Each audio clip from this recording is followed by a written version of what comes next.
Question number 1, Kezia Dugdale. To ask the First Minister what engagement she has planned for the rest of the day. First Minister. Engagements to take forward the Government's programme for Scotland. Kezia Dugdale. Let's end the old Westminster way of doing things, which has caused misery for Scotland's most vulnerable. We have the opportunity to chart a different economic path, one that benefits the whole of society. Not my words, Presiding Officer, but the words of Michelle Thomson in the SNP's General Election Manifesto. Words that ring somewhat hollow now that we know the Crown Office is investigating the economic path the SNP MP went down herself. Just 8 months after her lawyer was struck off for his involvement in her property deals, Michelle Thomson was selected to be an SNP candidate for Edinburgh West. Can the First Minister tell Parliament if anybody in the SNP, whether it's Nicola Sturgeon herself, SNP politicians or SNP officials at any level, were aware of Michelle Thomson's allegations before they were printed in the Sunday Times? I recognise there is a lot of interest in this issue, but can I remind all members that questions to the First Minister should relate to matters which are within her general responsibility. This is not a matter of which the First Minister is obliged to respond. First Minister. I'm happy to respond. Kezia Dugdale. First Minister. I'm more than happy to respond, Presiding Officer. As I said yesterday, the SNP did not have prior knowledge of any of these issues. Can I say, though, as I also said yesterday, serious issues have been raised here, and I acknowledge that. Serious issues which, if they were to be proven, would be issues of significant concern. It is also important, though, to stress, Presiding Officer, that Michelle Thomson maintains that all of her business dealings were within the law, and she strongly denies any wrongdoing. Now, this may be an unfashionable view, but politicians, just like anyone else in our society, are entitled to a presumption of innocence. And I would have thought a political party that has spent this week advocating a kinder politics would perhaps have been the first to acknowledge that fact. There is now a police investigation underway into these matters, and I think it is important that that investigation is allowed to proceed without anyone seeking to prejudge its outcome. Michelle Thomson has decided to step aside from the SNP while that investigation is undertaken. I think that was the right thing for her to have opted to do. I think it is now incumbent on the rest of us to allow that investigation to proceed and to proceed to a conclusion. Kezia Dugdale. The First Minister is right, and I'm not prejudging anything, but I'm asking her... No. Order. No. We need to look at the facts here, Presiding Officer. The facts are undisputed. A tribunal issued a damning verdict. That is a fact. A lawyer was struck off. That is a fact. The Crown Office was made aware of concerns. That is a fact. Vulnerable families lost out. If the First Minister is saying that no one at any level in the SNP knew about the nature of Michelle Thomson's business dealings, does that mean that nobody asked her? First Minister. Look, Kezia Dugdale is right when she says that it is a fact there has been a solicitor's discipline tribunal. She's also right to say it is a fact that a solicitor has been struck off. Neither of those things prove the guilt of anything of any other person. And I simply make the point I made earlier on. However tempting it is for all of us in the hurly-burly of politics to seek to prejudge issues, politicians, like everyone else, are entitled to a presumption of innocence. Now, I've said yesterday, I've said again today, the SNP had no prior knowledge of these issues. Of course, as I've also already said, Michelle Thomson denies any wrongdoing. Therefore, presumably, she would maintain that there was nothing for her to have brought to the attention of the SNP. Now, our vetting procedures as a party are robust, but we keep them under review, as I would hope every political party does. But I would also put forward, and I think this is something that I would expect all political parties to acknowledge, that while we make all reasonable checks and ask reasonable questions, by definition, It is not reasonable to expect that matters of which we have no knowledge can be investigated.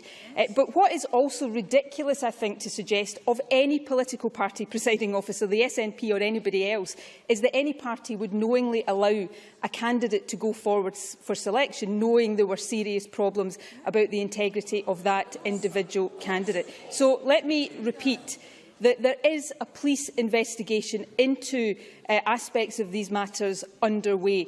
I, as the leader of the SNP, and indeed as First Minister, will always act in a way I think is appropriate, but I will be driven in doing so, presiding officer, by facts, not by insinuation.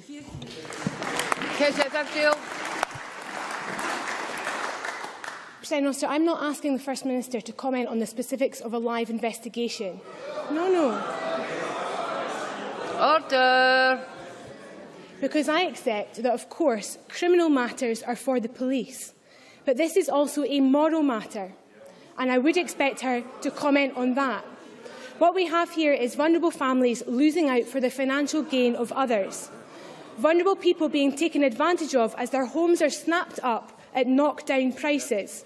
So can I ask the First Minister, does she agree with me that profiteering from vulnerable families is just plain wrong? First Minister. Well, order. Kezia Dugdale, although she disagrees with me, as she's entitled to do on a whole range of issues, I hope would accept that my commitment to social justice and my commitment to helping vulnerable people like hers is beyond any question. If there are matters that are proven to have been done, wrong, then these will be serious issues that the SNP will respond to. But I repeat again, we are dealing here with an individual who denies wrongdoing, who denies any breach of the law, and who denies that she has acted improperly. Now, I don't have access, neither, incidentally, does Kezia Dugdale, to all of the information and the circumstances that the police will be able to access. That is why it is important for all of us to allow the police to do their job. There is a police investigation underway. I think it's appropriate that that investigation is thorough, it is robust and it comes to a conclusion. And the rest of us should be prepared to allow it to do so. Kezia Dugdale. President Officer, I just asked the First Minister whether she thought that profiteering from vulnerable people was right or wrong. And this is a First Minister that claims that nobody in the SNP knew anything about this. And I will take her word for that.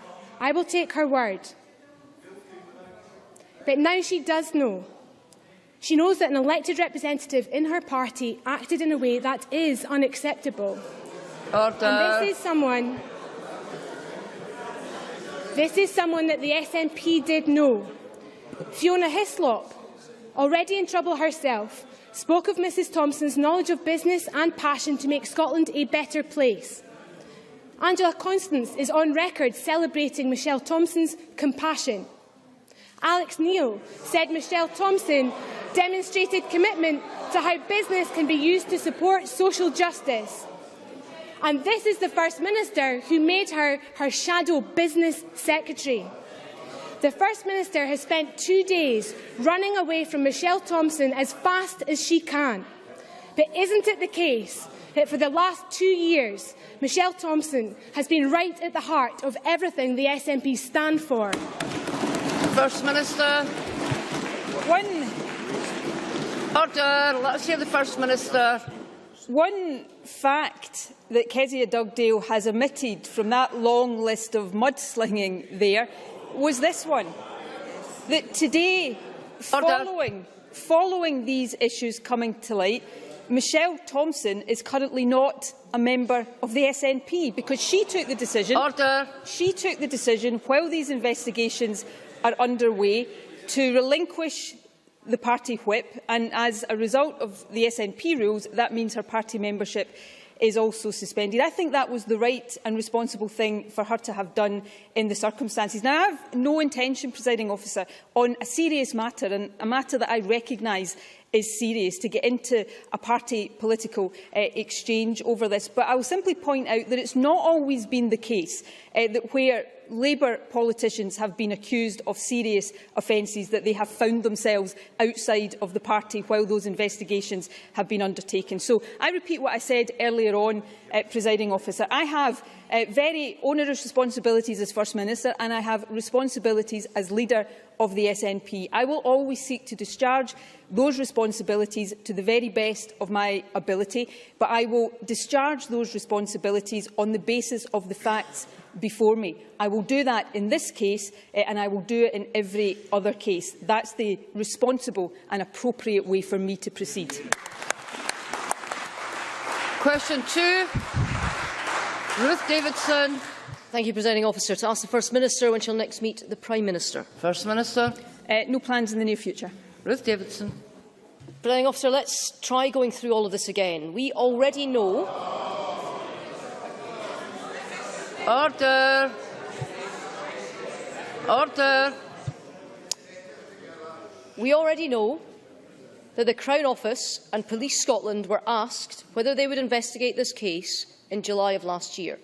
We know that the Law Society raised it with the Crown Office in December.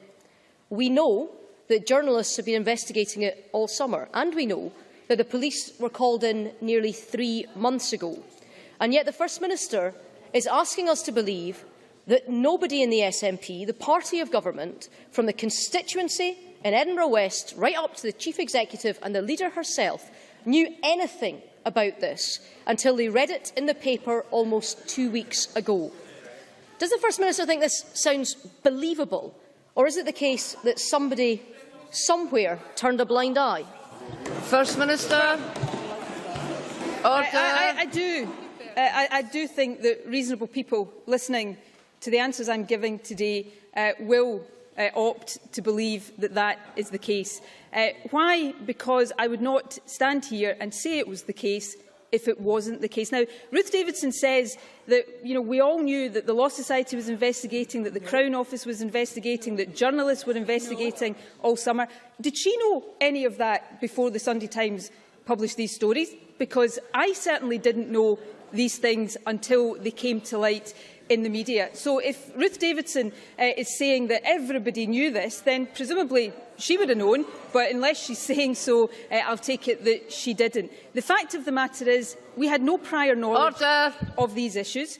We now do know about the allegations that have been made, and I stress the word allegations. There is now, as is entirely appropriate, a police investigation into those allegations.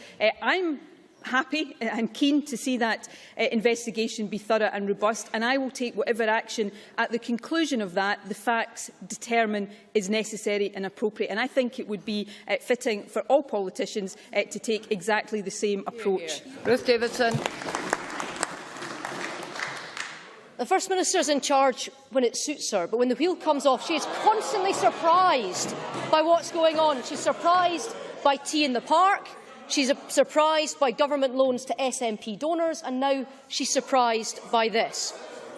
But what the First Minister can't have missed were the sort of business practices that Michelle Thomson was involved in and boasted about in public view on her own website.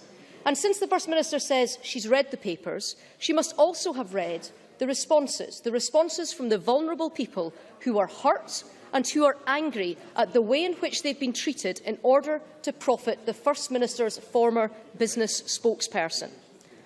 This morning, Michelle Thomson's solicitor said that she wants to come back into frontline politics as quickly as possible.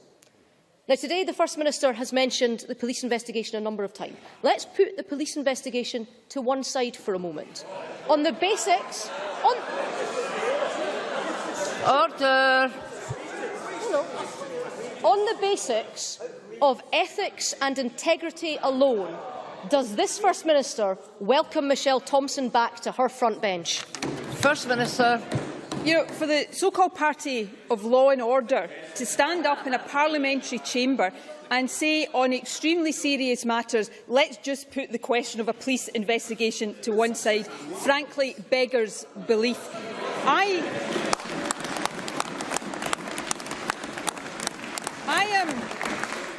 I am in no doubt whatsoever in my mind Order. that if the allegations, and again I stress the word allegations, are proven to be correct, then that will represent behaviour that I find completely unacceptable. But I am not going to judge the outcome on the basis of somebody who maintains their innocence, an investigation that has not yet concluded. It would be incredibly unfair and inappropriate for me to do that, and I put it to this chamber and indeed to the public that it is unfair and unacceptable for any politician to ask me to do that. But when we have all of the facts, when the investigation is concluded, I will take whatever decisions and whatever actions I deem necessary. But, Presiding Officer, those decisions will be driven by facts, not by insinuation and the attempts of opposition parties to stir up political trouble and difficulty. That's the way I'll continue to proceed, and I think it's the appropriate thing to do.